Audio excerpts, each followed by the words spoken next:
All right, in the interest of time, we'll go ahead and get started. Thank you all for joining us today for this panel discussion on the prospect of public power in New York, its possibilities, limitations, and the myriad legal and political considerations for municipalities and states weighing a transition to public power. This panel is a product of the New York City Environmental Law Leadership Institute class of 2021. We'd like to thank the Sabin Center for Climate Change Law for hosting this panel. And we'd also especially like to thank our panelists. Joining us today are Jay Wu, Radina Valova, Justin Gundlach, and Shelley Welton. Jay Wu is a strategist coordinating for Public Power New York Coalition, the legislative advocacy campaign that has brought 2 bills to the New York State Legislature which seek to bring private utilities under state ownership. Radina Valova is the vice president of the Interstate Renewable Energy Council's regulatory program. Justin Gundlach is a senior attorney at the Institute for Policy Integrity at NYU, where his work focuses on state-level energy and climate policy. And Shelley Welton is a legal scholar who examines how climate change is transforming energy and environmental law and governments. We're delighted to have the opportunity to speak with and learn from each of our panelists.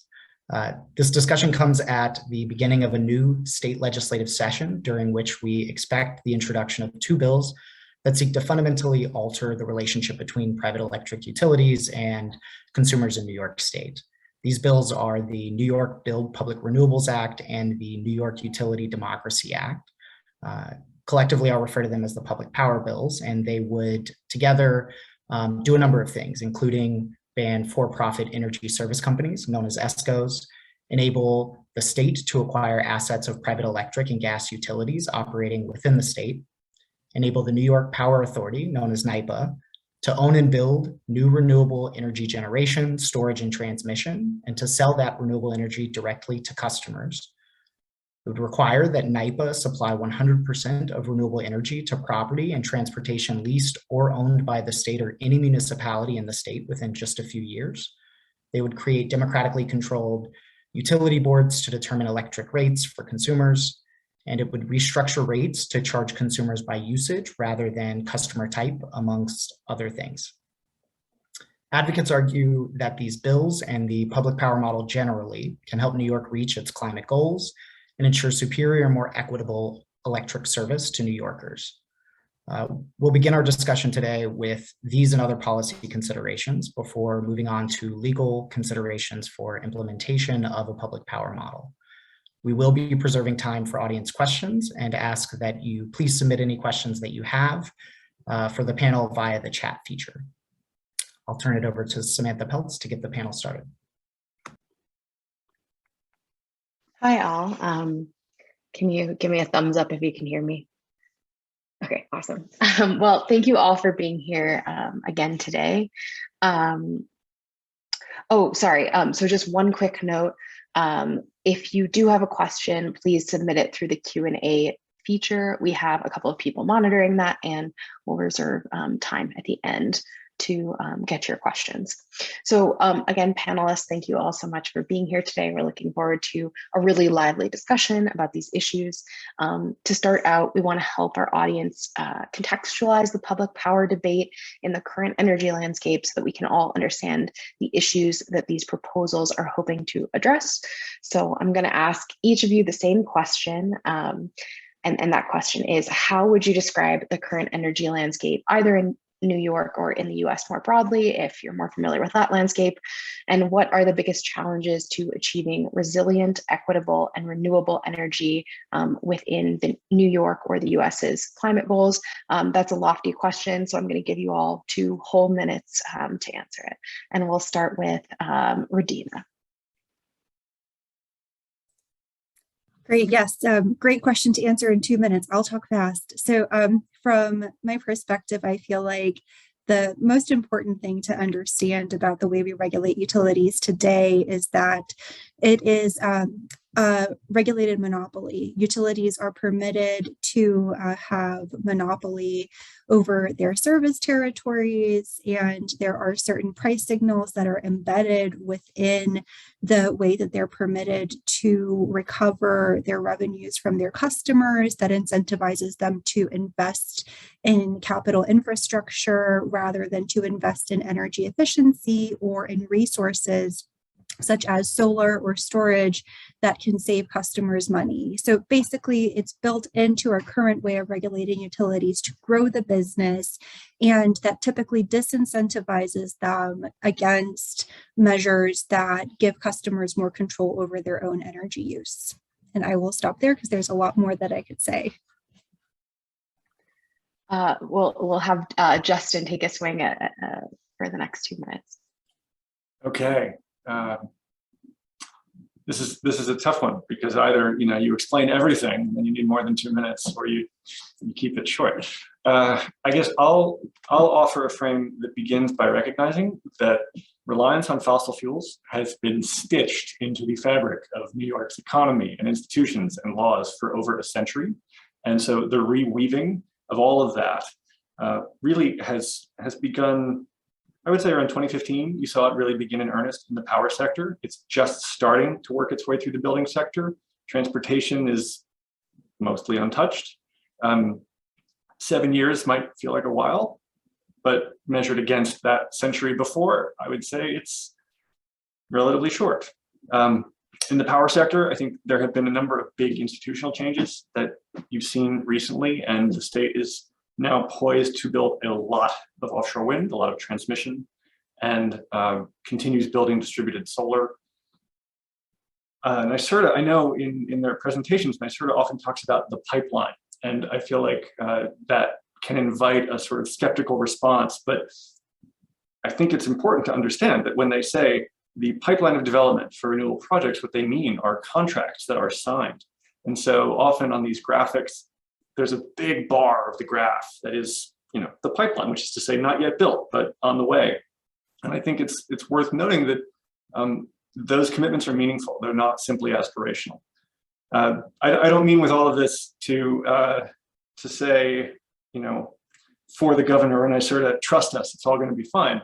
But I do think it's worth noting that there have been a lot of big moves made to lay the groundwork for much faster development of especially the bulk power system, but to some degree also the distributed energy resource economy, which means a variety of different things. I'll cut myself short on buildings, so there's lots to say about gas, and I'll just end here. You asked about challenges. Radina mentioned the lack of incentives to invest in things like energy efficiency, and I would highlight that too as the biggest one. If electrification of the New York economy is going to happen, that means a whole lot of energy efficiency. And it's really, really hard to do energy efficiency well and to spend public dollars on energy efficiency done well. So there are lots of things that need to be done to make that happen. And that, if you ask me to identify the leading thing that stands between us and a clean electrified economy, that's the one I would choose. Thank you, Justin. And we'll kick it off to Shelley and then Jay to talk about this question. Okay, I'll try not to belabor things that have already been said, because I think Justin and Radina did a really nice job of setting the stage. I think I would just add, right, like if we really think about more big picture, what the electricity sector is facing down right now, climate change is putting two pressures on the system. One is that we're seeing these intensifying storms that are highlighting sort of the obvious weaknesses in our existing system, right? Like the winter storm Uri that ended up killing hundreds of Texans and skyrocketing some Texans' electricity bills to like thousands of dollars for a few days of power for those people that didn't lose power. So you have that on the one hand, and then you have this imperative to transition to clean energy on the other hand. And I think it's just telling the way that various parts of the country are dealing with these dual imperatives. So you have lawmakers in Texas saying, well, obviously the problem is renewables and we can't possibly transition. And I think in some ways, New York is ahead of the curve in that I think that the state as a whole, much more than many other states, has embraced the imperative to decarbonize and to try to figure out reliability. You also asked about equity in your question, though, and I think that this is one of the trickiest pieces of the puzzle, right? Like the public utility model of regulating electric utilities has a notion of equity that's very much like each sector of the system should pay its fair share of the costs that it causes for the electricity system. That is a very different notion of equity than many of us have when we try to just think about what's fair. It's a very different notion of equity that's embedded than the one that's embedded in New York's climate legislation, which really focuses on lifting up disadvantaged communities that have been historically marginalized and harmed by fossil fuels. And so I think one of the key tensions here is that while the state has adopted a set of goals for getting to clean energy, I think there's a lot of questions around how you do that equitably under the existing model that will be a big challenge for this transition. Thanks, Shelley, and Jay, to round us out. Hey, thanks for having me today. I think from our climate movement's perspective, we've really seen an utter failure of our political leaders to prioritize climate legislation. In the last few years, we haven't really seen the muscle to back up the goals that we set for in the CLCPA. Right now, we're only at 6% wind and solar, and most of our renewables is in hydro, coming from a public power utility itself. I think in regards to us having, we do have this pipeline that, and it is meaningful, but a lot of it is coming from Hydro-Quebec, which is ultimately importing clean energy, but isn't actually building any new renewable resources, which I think is ultimately not in the spirit of the CLCPA. And the 63% that has been sort of cited and thrown around is not where we need to be. We need to be at 70%. And so we need to use all the tools in our toolkit and to really embrace the fact that public problems need public solutions, and they need to be seen as public solutions. There has been such, when it comes to how I view the biggest challenge to achieving equity and clean energy and resilience, it comes down to people have really lost their trust in public institutions and don't believe that that their voices count. And that's because often our state really does sort of cater to the interests of the 1%. And so we need people to see, something like public power in their lives and to feel that they have pathways to participate. Thanks, Jay, and dovetailing really perfectly with your last answer, speaking about public problems and public solutions. We know that Public Power New York is seeking to advance 2 bills related to increasing public power in the state. Can you tell us about those 2 bills? Why 2 bills, and how are they different? Sure. So the 2 bills are Build Public Renewables and the New York Utility Democracy Act. The Build Public Renewables Act would allow our current existing one of the largest public power utilities in the United States, New York Power Authority, to build large-scale renewables. Right now, they're sort of capped at a pretty small amount of renewables that they can build each year. And it would do so with high labor standards to bring tens of thousands of good jobs to New York. The reason that, so NYUDA, or the New York Utility Democracy Act, is then sort of a larger scale transition of our whole distribution system into public ownership. So BPRA deals more with generation, NYUDA deals more with distribution. And I think also from a strategic perspective, BPRA is something we see as being really something that we can pass soon, that is sort of a no-brainer, whereas NYUDA has would really drastically change our energy landscape, and definitely the sort of there are more hurdles to pass in that. Great, thank you for that overview. And we talked a little bit about some of the equity issues, the resilience issues. Interested now in zooming in a little bit on the climate issues, which of course are multifaceted and encompass those other issues as well. But can you talk to us a little bit, any of you on the panel, about why so many climate folks in New York are focused on this issue of public power? maybe Jay, it makes sense to start with you and then kick it off to whoever else wants to answer this question. Sure. I think a lot of folks in the climate movement have participated in rate cases and found the process really to be quite infuriating. Utilities always seem to get what they want. We keep seeing rate hikes. And ultimately, we're paying for our own demise. We're paying for a pretty unreliable system. We're paying for blackouts, for pollution, for pipelines, and carbon emissions. So we want to take our power back. And this is also an opportunity to take advantage of the fact that the grid tends to fail during extreme climate events, heat waves and big storms. So agitating around the grid is a powerful way to connect the thread between what we're putting into the atmosphere and the consequences of it. And anyone else, please feel free. I might say just another word just to sort of build on what Jay was saying, which is that, I think the tricky thing about rapid decarbonization in utilities is that if you have an investor and utility model, you've got to make the incentives line up for them, right? And that's not to say that's an impossible thing to do. I think people are experimenting in interesting ways with decoupling utility profits from what gets built, from figuring out ways to incentivize utilities to want to do energy efficiency. But it's hard and it's slow and it's painstaking and it can be very frustrating. And so I think that the appeal of public power is to say, like, well, maybe we shouldn't be trying to force all of our societal objectives into a utilities shareholder paradigm, right? Like maybe there's a way to break out of this system where we have to translate our public goals into private earnings objectives in order to achieve them.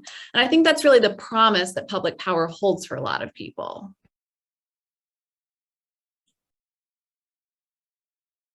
I'll follow both of those with a like guy on the street perspective, in the sense that you ask why so many climate people in New York are focused on public power.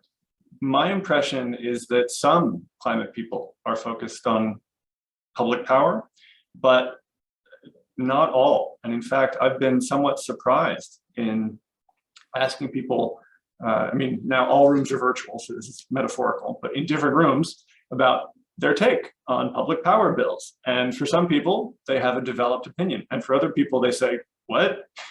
I think they're, for me, what thinking about these bills and talking to people about these bills has made clear just how fragmented some of the conversations about the energy sector are. Folks who are deeply engaged in what they and others think of as climate advocacy are literally not thinking about a public option when it comes to the stuff they advocate on, which is not, I don't mean to give that a valence, good or bad, just that there are clearly disparate areas of conversation. And it's not clear to me that, that there are channels of communication between all the various people engaged.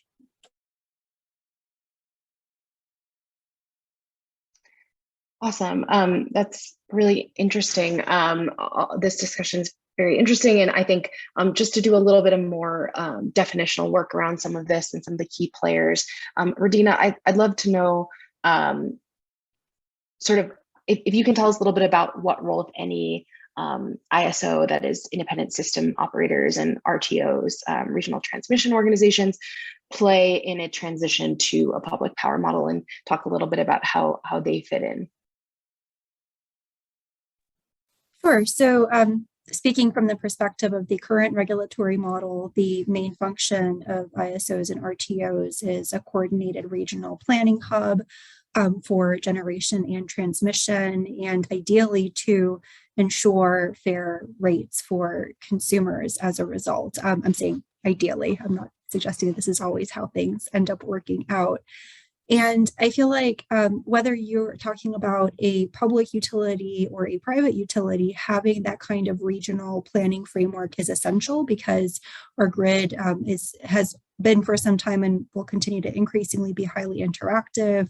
And I think for the sake of economic and environmental and energy efficiency, it's going to be important to have entities engaged in that kind of planning process. So I'm speaking from very, very high level view. Who conducts that planning, whether it's going to be a public or a private entity, I remain agnostic about. I have to admit that is not my wheelhouse.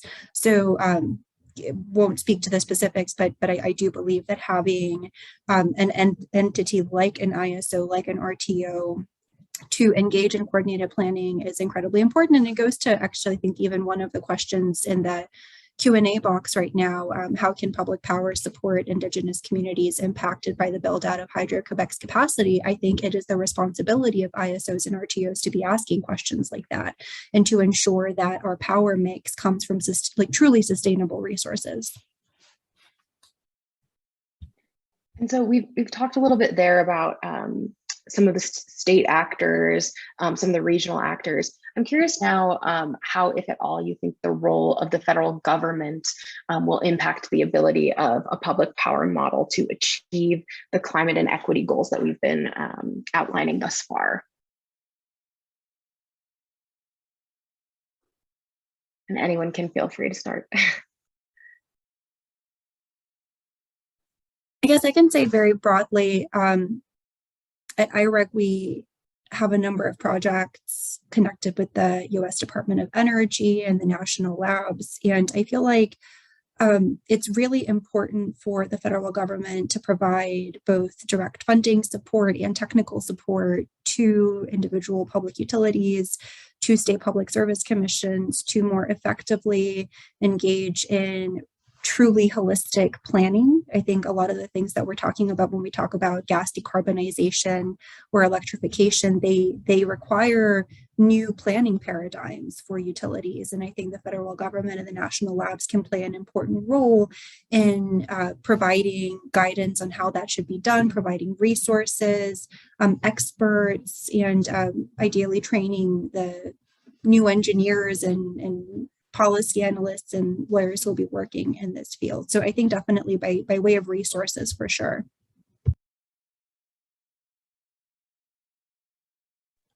Yeah, I think I can jump in a little bit. I think a lot of this is going to depend on how you ultimately structure the system, right? And whether the goal is that you have NYPA become like an entire New York State hub that coordinates all incoming electricity and distributes it to everyone in the state, or they build some renewables and they serve more distribution customers, but fundamentally the New York ISO, the current regional grid operator, still operates the grid.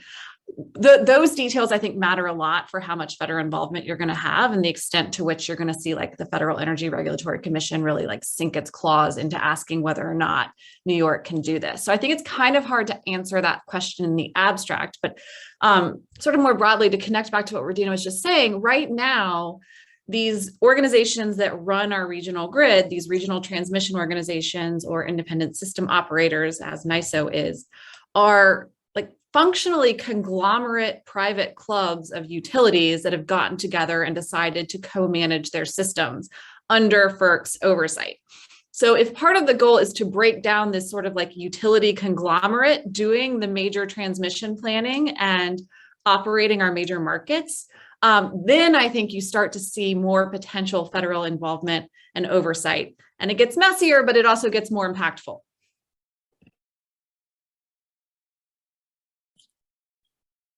I'm going to follow on what Shelley said, just to say that by asking this question about New York, you're choosing a somewhat special case, because in most instances, the ISO or RTO doesn't have borders coterminous with the state. And so here, the ISO has lots of reasons to adjust, conform, amend its approaches to planning based on state policy.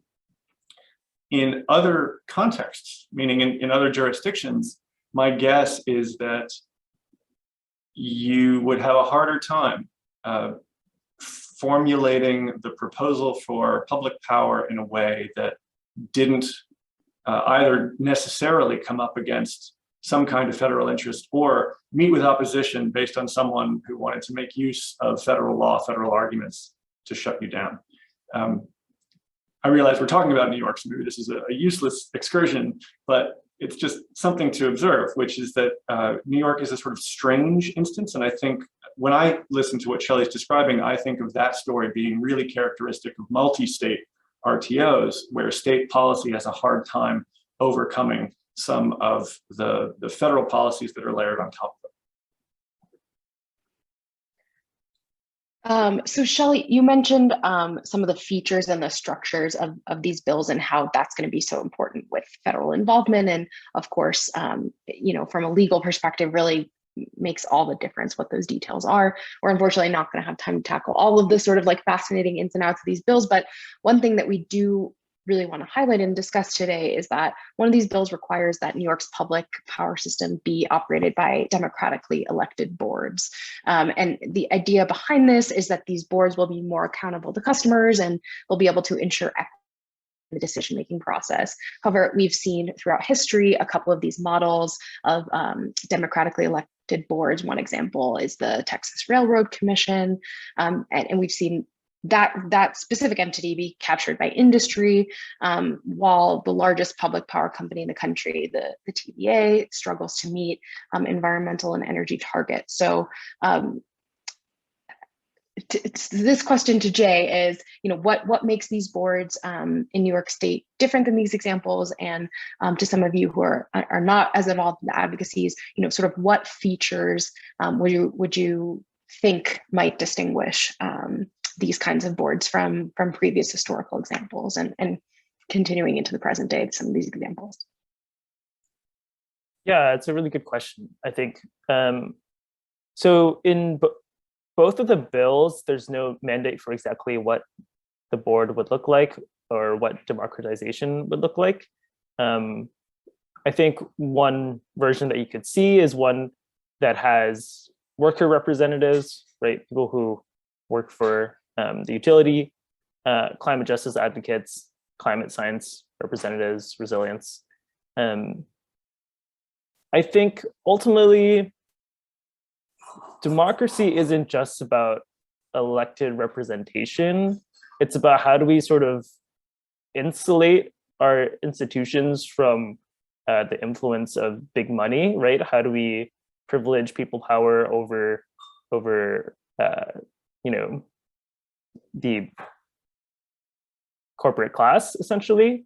And so a lot of what I've been thinking about is something like the Paris Water Observatory, which is this place that really focuses on bringing in more citizen and resident participation on a really routine basis, not just in the sort of election cycle, of being able to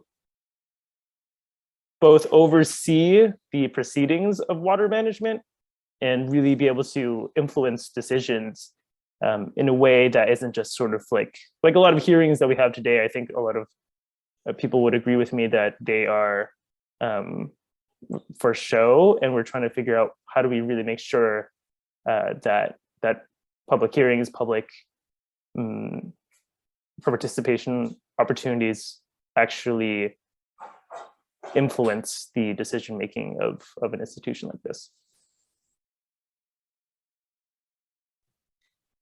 Yeah, I will say when I talk with people about public power as a legitimate option for decarbonizing and rendering more equitable the energy system, like often the first thing I hear back is like, what about TVA? What about co-ops? They all suck. Like they're dirtier than the rest of the system. Like they're like a perfect example of democratic breakdown. And so I think it's really important to take this question seriously and like think hard about how can you distinguish new efforts at public power from what's happened in the past? And I think there's a couple of responses. One is that the TVA, by and large, has kind of done okay at its mandate, right? Like it wasn't really charged to do things all that equitably. It clearly has some horrific incidents in its past where it marched over African-American tenant farmers and indigenous communities in building dams.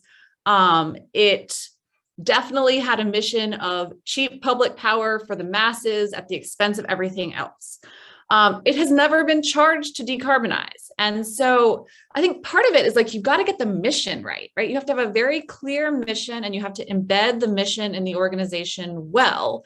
And you also, I think, want to make space for the mission to change over time in ways in which it's proven really hard to do in a lot of these organizations. The other thing I was going to say, and this really gets to Jay's point, I think saliency is so critical. Like, it turns out rural electric co-ops did pretty well when all their members cared a lot in the beginning, and electricity was this brand new, exciting thing that like brought communities together. And they knew each other, and people actually went to like the co-op picnics by the thousands. And obviously that has completely stopped happening.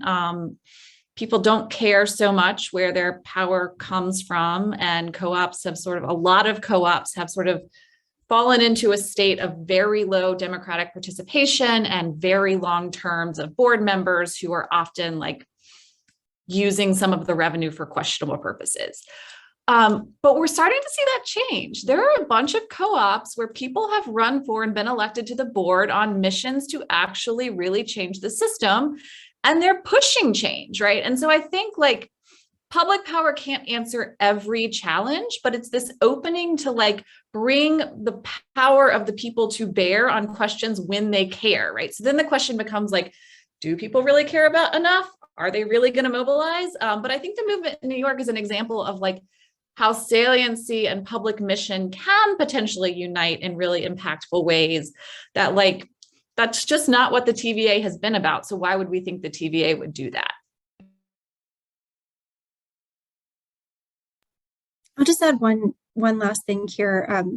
For me, going back to the question of resources for understanding and really getting into the weeds on electric system management is really important. And again, federal government, national labs, other entities can be really supportive here. But I've definitely encountered many instances where co-ops will reach out and ask very, very technical questions to which they just don't have the resources to answer right now about how do you interconnect DER or specific interconnection questions or questions related to distribution system planning. And so when you're developing this public board model, I think it's really important that the folks who serve on it either have the requisite expertise or have counselors who have the requisite expertise. I don't think everyone on the board needs to be an expert, but I do think you need to have the resources to guide and advise them to make these complex decisions in everyone's best interest.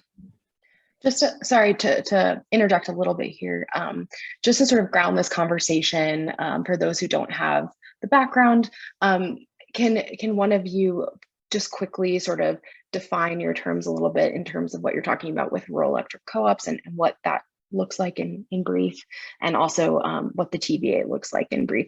Many of us have learned about that in history class and maybe not kept up with recent developments. Do you want to take it, Shelley, or Jay? Well, I'll speak a little bit about rural co-ops. I think basically in the New Deal era, we had a situation where it wasn't sort of profitable for utilities to develop distribution and energy in rural areas. The sort of solution that was through co-ops, which were I think consumer owned, and that legacy still lives on today as a form of public power. And as Shelley was saying, it's a form that we're starting to see a revitalization in interest because of the interest in Green New Deal in public power. Yeah, and the TVA was the federal counterpart to rural electric cooperatives, right? So getting America electrified was like a dual-pronged strategy. On the one hand, let these local communities get together, raise some capital, get a loan from the Rural Electrification Administration, and build out their distribution system. On the other hand, let's figure out a way to get them cheap power. And the answer to that was the Tennessee Valley Authority and several other federal power authorities, where the federal government actually came in and built mostly large-scale dams, ultimately a lot of coal as well. And the TVA gives preference to local systems, local public and cooperative systems, in selling them cheap power that come from these large dams in the Southeast, as well as now a lot of coal, although retiring coal at this point.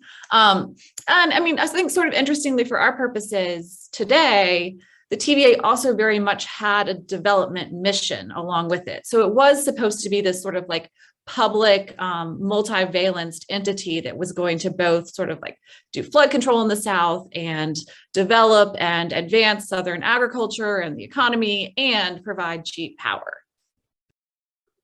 Thank you. And just to remind everyone, please use that Q&A feature if you want to follow up on any of the questions that we've asked. We're trying to give you all breadth of subject matter, but I'm sure there are many follow-up questions and little rabbit holes we could get into on any one of these. So please use that Q&A box for that. Turning a bit to some of the legal considerations, our team at NYSELI put together a white paper that sort of briefly addressed some of the constitutional constraints on implementing the public power model in New York State. And curious to hear from you guys. But ultimately, what we found there was that the Constitution itself is unlikely to be a major legal constraint on public power in New York State. And we're curious to hear from you what other legal concerns outside of the sort of constitutional realm do you have about, or concerns do you have about the implementation of a public power model?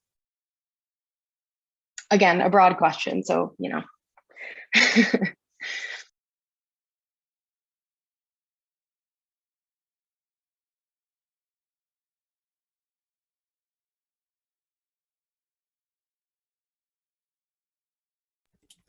I'll jump in and say, like, you know, this is a pretty tried and true model. This isn't something that we don't know how to legally manage. I don't think that there's like some enormous legal doctrine that's going to jump down and bite public power that hasn't already been out there swirling. So it's not so much that I think that there's like a big doctrinal challenge with public power as I want to be very like practical about the ways in which legal battles for takeovers of private systems are often very protracted, painful, expensive affairs. And so I almost feel like it's more like maybe we should be thinking in terms of legal risk rather than sort of doctrinal challenges. I think there's a lot of legal risk from the sort of like angle from which I think a lot of people are approaching this, which is like, we have 8 years to half emissions,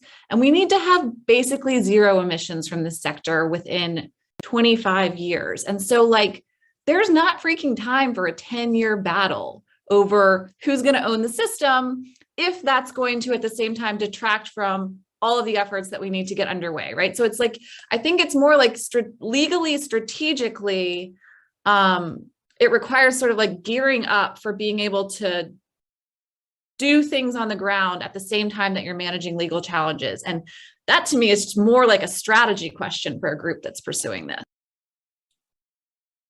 Yeah, Shelley put it better than I could have. So I'm gonna follow on what she said and add this, which is, I think absolutely the strategy considerations are what will lead you to legal questions. And more specifically, when you think about strategy, I would think of it in terms of coalitions. So who's with you and who is going to fight you? And for instance, we are now how many months in to the big battle in California over the successor to net metering?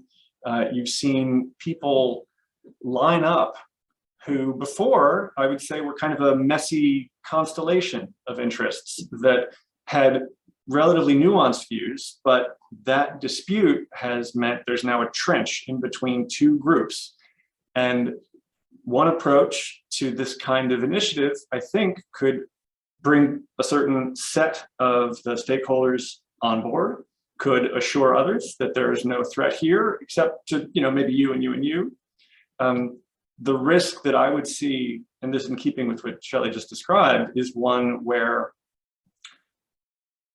the majority of stakeholders who are incumbent in the space, and by that I don't just mean utilities, I'm also thinking of people like solar developers, whether utility scale or distributed, think of this as a threat to a business model they've built and want to continue, and they all line up against it.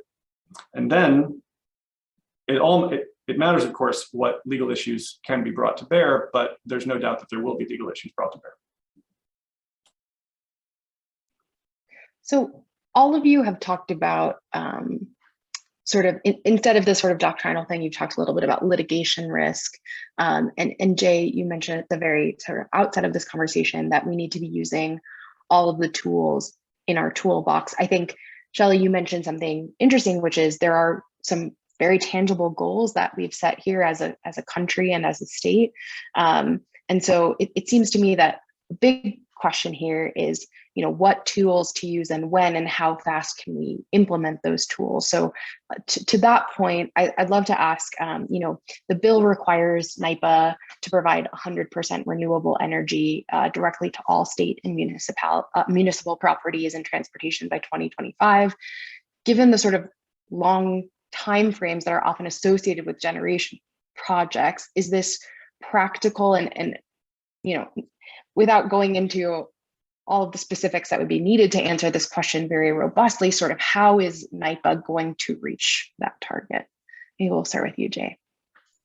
Yeah, I mean, I should have flagged this earlier, but that was when we wrote it in 2019.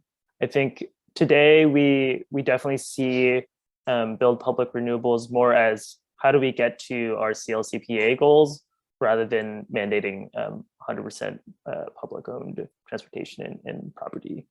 So yeah, I think we have a very we're really on track with wanting to find something that is doable in the time frame that we're looking at.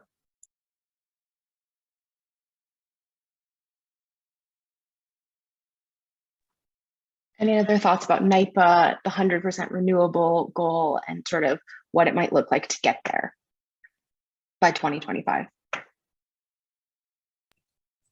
I guess maybe just one thought I have as a kind of New York outsider is, I think empowering NYPA to do this, assuming that it can kind of line up its financing as it needs to, feels like a potentially really powerful step. It's not going to solve every hurdle, right? So like, they're still going to have to cite all the dang stuff.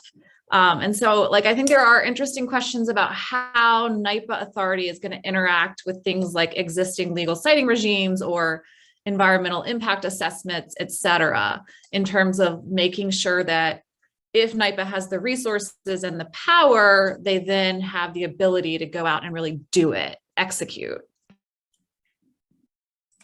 I very much once agree. again, oh, please, sorry. Thank you. Yeah, I was going to go along the same lines as Shelley and add to that also energy efficiency. I think you need to start from a very efficient baseline if you're going to try to achieve such a high penetration of renewables, and you'd have to achieve a lower penetration of renewables if you had great energy efficiency. And I also think there are other things you really need to get right at the outset. Interconnection is one of them, I think really important. And because I think as far as I understand it, please correct me if I'm wrong, but NYPA doesn't interconnect its own project. It's still the local distribution utility. So NYPA would own the generation, but they still don't do the back end interconnection process, correct? I think that's correct. And we've been talking about also in most recent edits of the bill, which I don't think are totally finalized, about how NYPA can be involved, not only in interconnection for its own projects, but also more generally, like interconnection costs are a huge issue for all developers. So. And I have one more question for you guys about FERC. I know we're jumping around a little bit, but then I want to get to some of our Q&A from our audience panel. So, we've talked about FERC a little bit in terms of what role it hypothetically might have in some of this public power work. My question to you is now a little bit more speculative. As you all know, FERC has the authority to approve and regulate utility sales and contracts. How do you think FERC will look upon these projects? Will they look favorably? How do you think the politics of FERC will sort of line up with New York State's efforts?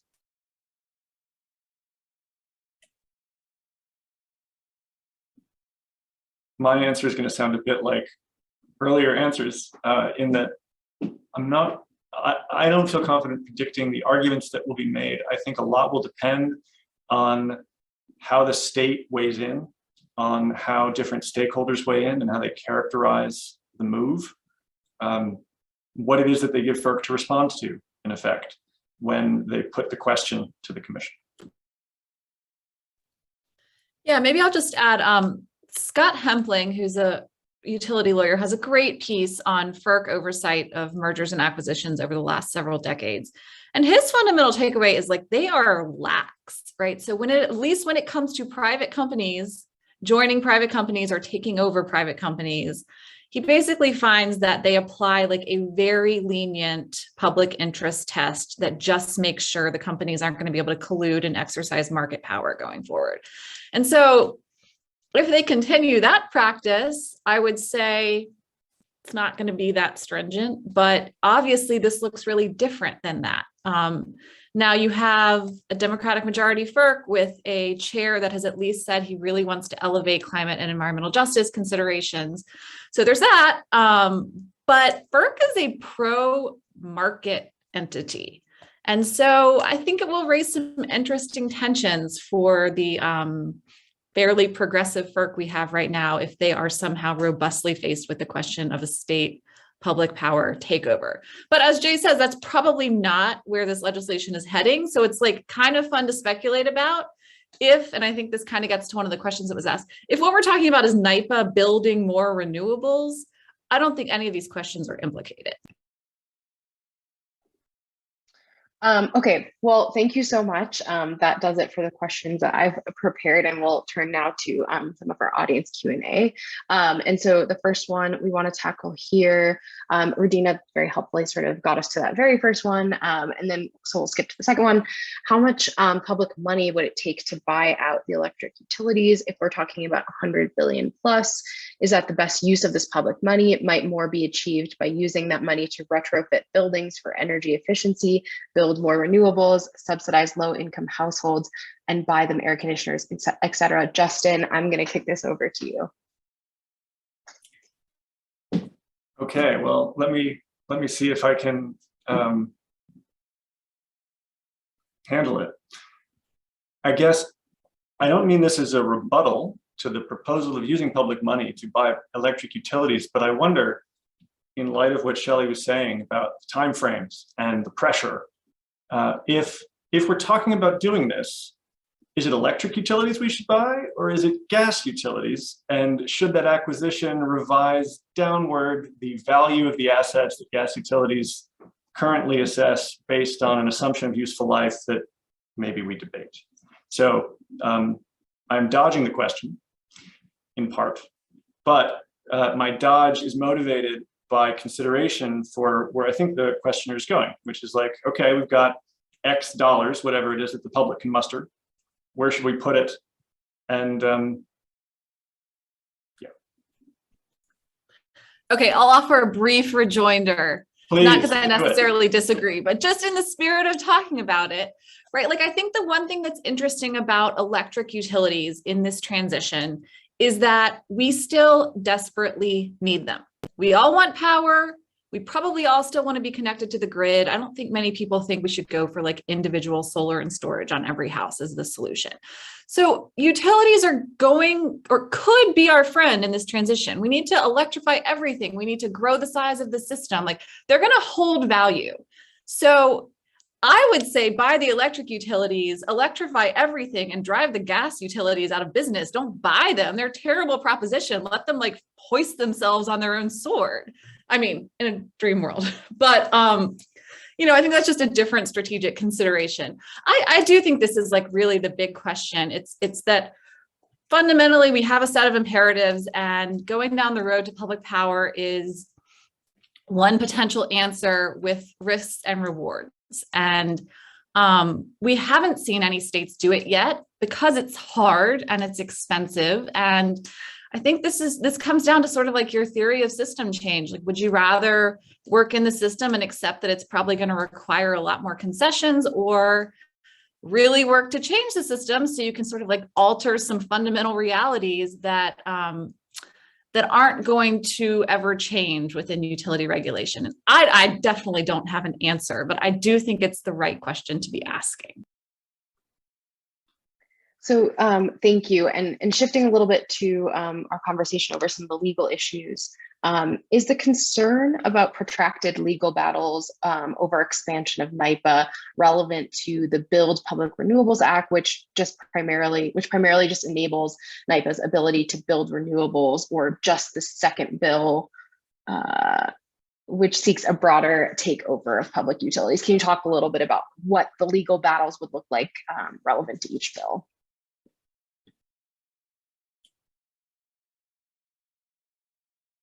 My point on that topic had to do with takeover. My guess is that whether it's NYPA or a private utility coming to town to develop something, they're going to run into the same kind of siting buzzsaw. And in fact, if it's a state-run entity in some parts of New York, that's going to be a bigger problem for you than a scrappy small business solar developer.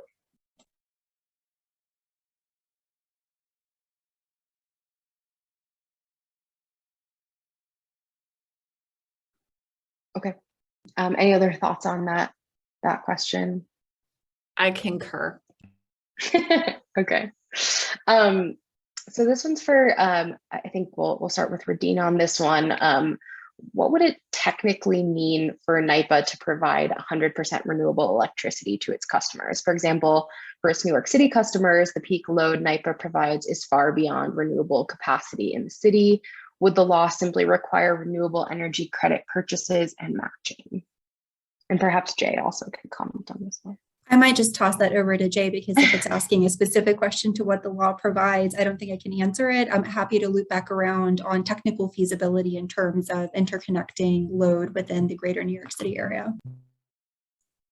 Yeah, I mean, I think for us, it's just about generating as much renewable energy as you're providing, rather than sort of purchasing renewable energy credits. So just to chime in, would that mean something like a 24/7? The federal government is currently exploring the kind of 24/7 model that Google has used, where it makes sure to only ever acquire renewables for a given moment in time. Is that the kind of objective that you had in mind, or? Sorry to try to shorten this into. No, not for, I mean, that's not how I view it. More just like that you're building enough renewable generation that that amount that you're generating matches the amount that you're delivering in sort of like maybe like a yearly basis, but not like a minute to minute basis or something like that. That's how I look at it. I think that, so from the technical perspective, there are a number of things that the state is already working on to alleviate constraints for siting generation locally in the greater New York City area, but I think there's still a long ways to go. And I think things that NYPA would need to keep thinking about is going back to energy efficiency, demand response programs, basically just implementing as many demand side programs as effectively as possible to reduce load. And then from there, there's transmission issues, siting, there is interconnection, certainly there's the role of energy storage and how it can support renewables, both large scale and residential and small commercial. So I think generally speaking, it would be looking to the same policies that the state is already trying to adopt, but probably in a much more ramped up scale than it already even is. So we have time for one more question, and I believe we have an audience member with his hand up, and I think we've given him the privilege to speak aloud. Professor Gerard, please go ahead with your question. Thanks. You actually already answered the one question that I had posed, but I'd be interested in what is the best example of a publicly owned utility that is acting the way you would like it to act. I'll ask Jay that question since you're putting forth the proposal. Yeah, sure. I think in Nebraska, basically the entire state is all the customers receive some form of public power, and in the last few years, we've seen more and more advocacy, be able to sort of use, again, like that democratic pathway in order to start fighting for more and more ambitious goals and more renewable generation provided to the customers.